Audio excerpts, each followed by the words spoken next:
Welcome to Hull on Estate and Succession Planning, a series of podcasts hosted by Ian Hull and Suzana Popovic-Montag that will provide information and insights into estate planning in Canada from the offices of Hull Estate Mediation in Toronto. Here are Ian and Suzana. Hi, and welcome to Hull on Estate and Succession Planning. You're listening, and some of you may be watching, episode 127 of our podcast on Tuesday, August 26th, 2008. Hi there, Ian. Hi, Suzana. How are you today? Just great, thanks. That's good. Looking forward to our second attempt at the video casting combined with the podcasting.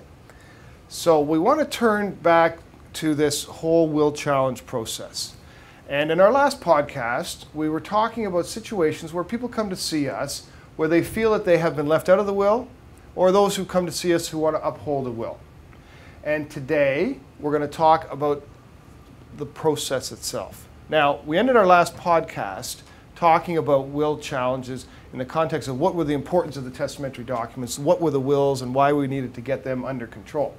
Today, we're going to talk about the process, the litigation process. Now, interestingly enough, while we practice in downtown Toronto, in Canada here, the process itself is generally very consistent throughout different jurisdictions.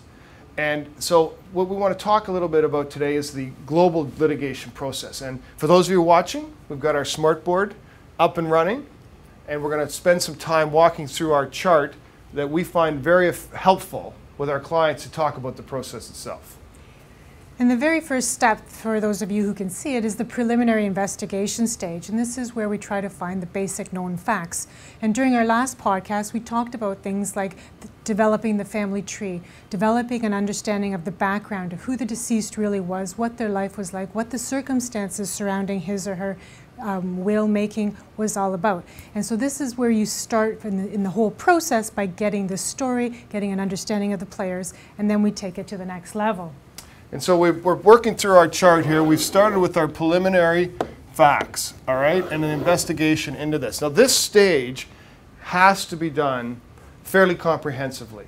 We want to get the information at the outset, but we'll need to then go back and do some digging and sometimes follow up with witnesses or get a better sense of the type of evidence is out there. Because, again, with the will challenge, we're mostly focusing on questions of capacity, questions of undue influence, pressuring the elderly person or the person who's doing the will to do something that you may or may not think they should be doing. The next step is setting the stage for the litigation. Now, here in Ontario, we typically do it by way of a motion, but it doesn't really matter. What either happens in all jurisdictions is that the claim gets commenced. There is either by a statement of claim or a writ or some document that's filed with the court that starts the process.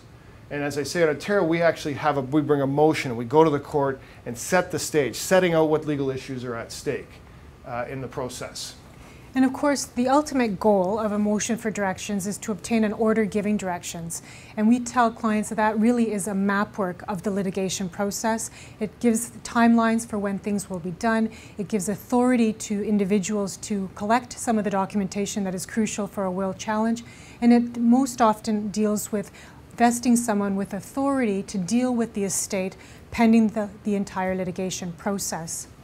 So we've got a couple things here, because if you remember, when we started this litigation, it actually stops the administration of the estate. It puts everything on hold. So that's no good. There's bills to be paid, the funeral expenses, there's things to be done that have to be done no matter who wins or loses this lawsuit. So at the motion for direction stage, at the getting the order, one of the things we get, and we're going to come back to, is that you're talking about who has the authority. We're going to talk about what we call here in Ontario an estate trustee during litigation. But before we come to that, Suzana's going to talk about that.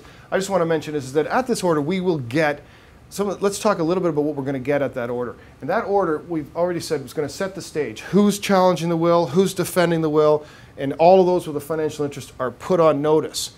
It also gives us expansive roles of an ability to get documents organized, to do investigation. Coming back to this, we talked about the preliminary investigation, but we can't do a preliminary investigation properly without getting some of the core documents. Now, Suzana, what are some of the core documents that we'd be looking for at this disclosure stage at this point? Well, typically, Ian, those documents will include 3 different types of information or evidence that we're going to try to get so that we can establish our will challenge and proceed with it. Firstly, there's the medical records. Secondly, there's the solicitor's notes. And then thirdly, there is, in many cases, the financial disclosure, the financial records that will help build a will challenge case as well. So, in the course of getting this order, we will want to have as expansive as possible so that we can pull in as much of the relevant documentation as we can. And we'll often take sort of a 3-year window, going back 3 years, maybe going forward 3 years, in that range. Now, sometimes each case is different, but we'll go back and get all of the medical records of the individual, especially if we're alleging capacity and so on. So now let's talk about, presumably we can get together all of this documentation. Once we get the order, we send it to these third parties like hospitals, and we had a case recently, we sent him to the dentist because this gentleman had seen the dentist many times right around the time of the will. You wouldn't always think of that individual as being someone to be involved with. So once we get the disclosure organized, that in the order. The other thing you mentioned, Suzana, was the appointment of someone with authority, which we call an estate trustee during litigation. But forget our terminology, it's someone who has authority. A litigation trustee is essentially what happens. And the reason we need this individual is because, as Ian just said, as soon as you start a will challenge, the administration is essentially frozen.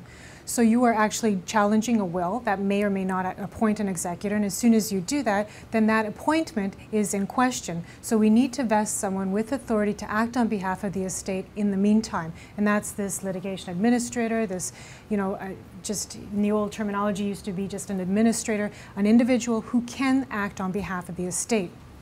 Okay, Suzana, the tough question is, though, who will take this job on, and on what circumstances do they typically take it on? Well, that's a good question, Ian, and it's usually a very contentious one as well, because in many situations the person who's been named will try to hold on to the job as the executor. That may or may not work depending on how contentious that appointment is and the will challenge itself.